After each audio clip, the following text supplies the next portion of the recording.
Tenga listo el tinto que ya vienen los huevos revueltos con la última receta de la desinformación global. Mentiras, influenciadores de derecha y videos con inteligencia artificial. Desde la redacción de La Silla Vacía, soy Tatiana Duque. Es viernes 27 de diciembre. Mañana es el Día de Inocentes, que es el típico día de chanzas y chistes que hacemos en Colombia a raíz de una conmemoración católica.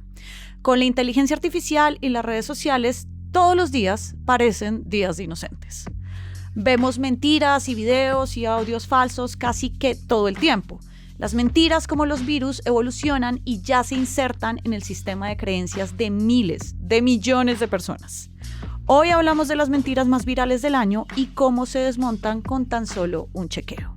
María José Echeverry hace parte del grupo de detectores de mentiras de La Silla Vacía. Además, termina un gran año porque fue Simón Bolívar a Mejor Noticia en Texto. Gracias. Qué rico que pases por acá. Gracias. Tú llevas años viendo cómo evolucionan las mentiras en las redes y hemos entendido que no aparecen porque sí, sino que tienen que ver con redes y movimientos también internacionales que están moviendo mentiras con fines políticos. ¿Qué narrativas mentirosas viste que evolucionaron o fueron más evidentes este año que en años anteriores? Mira que este año, más allá de las típicas mentiras, como las que hay contra el presidente, identificamos nuevas discusiones en torno a temas que antes no eran tan fuertes, como el género, principalmente sobre personas trans, también negacionismo, los falsos positivos y estigmatizaciones a las comunidades indígenas. Desarmemos esto paso a paso entonces, porque hubo un pico de desinformación sobre la comunidad trans. En el primer semestre de este año en el Congreso se debate un proyecto de ley para prohibir las mal llamadas terapias de conversión, que son supuestas terapias a las que son sometidas las comunidades LGTBIQ+, pero en realidad son torturas a estas personas. Y son torturas a las que someten para que se conviertan, entre comillas, a heterosexuales y cisgénero. A medida que avanzaba el proyecto y su discusión dentro del Congreso, que llegó hasta su penúltimo debate, cosa que no había pasado antes, comenzaron a crecer las mentiras. ¿Cómo? En grupos de WhatsApp e influenciadores de líderes cristianos principalmente, pero también hubo católicos, comenzaron a difundir muchas mentiras contra ese proyecto, diciendo que los niños menores de 5 años ahora iban a poder hacerse cirugías de reasignación de género, cosa que no se puede hacer y que no funciona así como tan fácil. Y pues también el proyecto no decía nada de eso ni tocaba ese tema. De acuerdo. Pero lo interesante acá es que esta mentira no se quedó ahí, no murió cuando el proyecto fue archivado, sino en septiembre, cuando la Superintendencia de Salud emitió una circular para garantizar el acceso a la salud de las comunidades trans, estos mismos grupos comenzaron a mover esa misma mentira.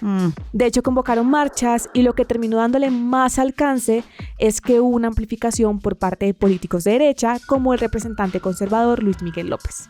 Entre varios más, sí. Y no se queda simplemente aquí, porque también hubo una incidencia internacional de esta mentira, tanto en la discusión del proyecto como en las desinformaciones sobre la circular, porque hubo una amplificación de la desinformación por partes de movimiento de derecha de todo el continente. ¡Wow! Un claro referente es Agustín Laje, que es un conferencista argentino que tiene mucho alcance en las redes sociales de derecha. Lo único que va a quedar en pie si estas leyes se aprueban es la posibilidad de hormonar a una criatura, de bloquear su desarrollo hormonal, de someterlo a cirugías, de enviarlo a Además, él terapias. también difunde la mentira de la ideología de género que disfraza como una especie de conspiración global. Ay, María José, a mí me encantaría reírme de esto, pero en parte reírse solamente es peligroso porque sí existe mucha gente que cree lo que estas personas están diciendo. Exacto. Otra de las estrategias que ustedes encontraron durante este año fue negar que existieron los falsos positivos o negar incluso el alcance que tuvo este crimen que investiga la JEP. Todo surgió por un derecho de petición que un influenciador de derecha llamado Ariel Ricardo Armel envió a la JEP pidiéndole el listado de nombre y número de cédula de los 6.402 víctimas de falsos positivos. Ese número, de hecho, es un estimativo que hizo la JEP tomando muchos datos para hacer la imputación de ese macrocaso a los miembros del ejército que cometieron este crimen. Exacto. Y justamente porque ese número es un estimativo, fue que sirvió para que los grupos de derecha comenzaran a decir que como es una estimación, entonces el número es falso. Pero pues no es así. Cada uno de esos casos existe en diferentes bases de datos que la JEP usó para formar como este universo. como por ejemplo la Fiscalía y el Centro Nacional de Memoria Histórica. La JEP lo llama universo provisional porque el número de casos puede aumentar durante las investigaciones. Es decir, no quiere decir que únicamente sean 6.402 víctimas de falsos positivos. Hay víctimas que nunca han denunciado por miedo o porque simplemente no saben que sus familiares desaparecidos fueron víctimas de falsos positivos. Y además también hay militares que no han reconocido su responsabilidad. Lo que amplificó esta mentira fue el representante Miguel Polo Polo. Tan raro. Haciendo apología a los 6.402 falsos positivos, que entre otras cosas esta cifra no puede ser soportada. Fue tanto el impacto que llevó a que muchas instituciones como la JEP y el Centro Nacional de Memoria Histórica rechazaran ese negacionismo. Y un juez le ordenó a Polo Polo pedir disculpas, aunque eso están veremos porque él apeló ese fallo. Sí, eso de este negacionismo también se ha visto en otros países, también con políticos de derecha. Por ejemplo, miembros del gabinete de Milei en Argentina niegan la dictadura, o nominados al gabinete de Donald Trump en Estados Unidos niegan el cambio climático o la efectividad de las vacunas.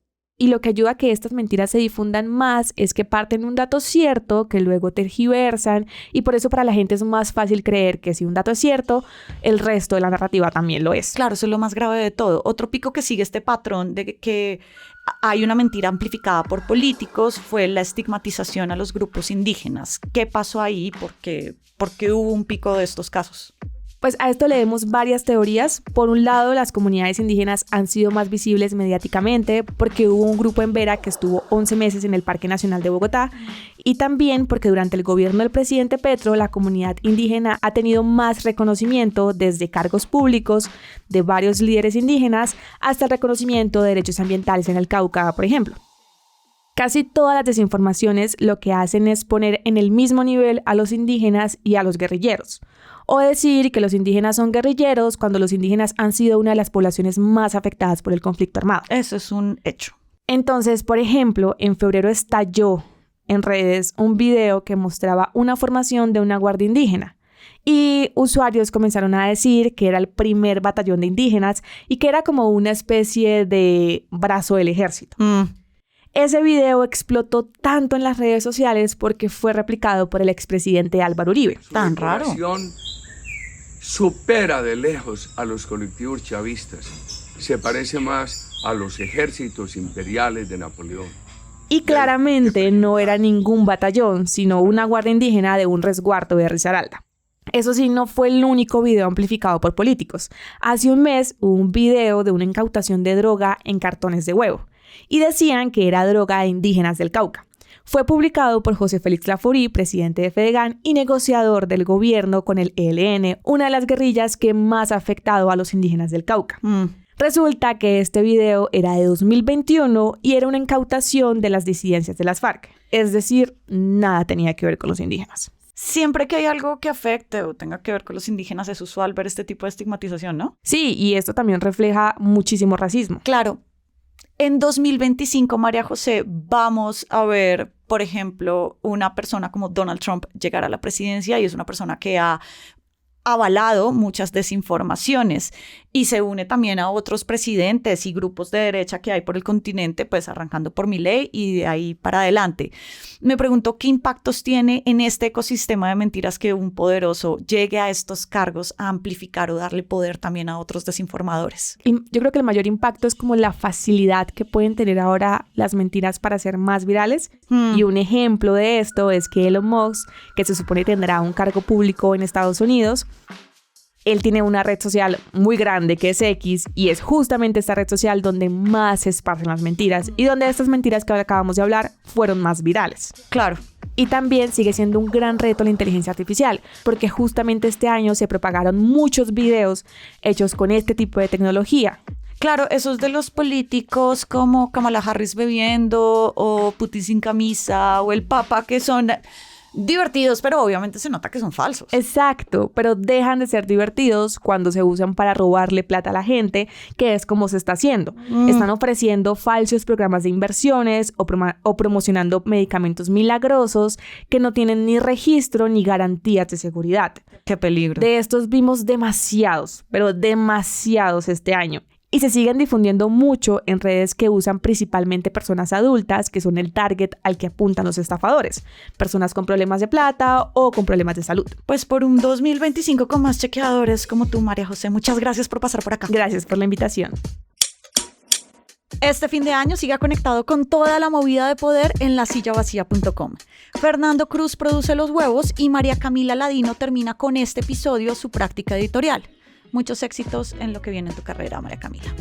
Yo soy Tatiana Duque, feliz año y nos volvemos a escuchar a partir del 7 de enero.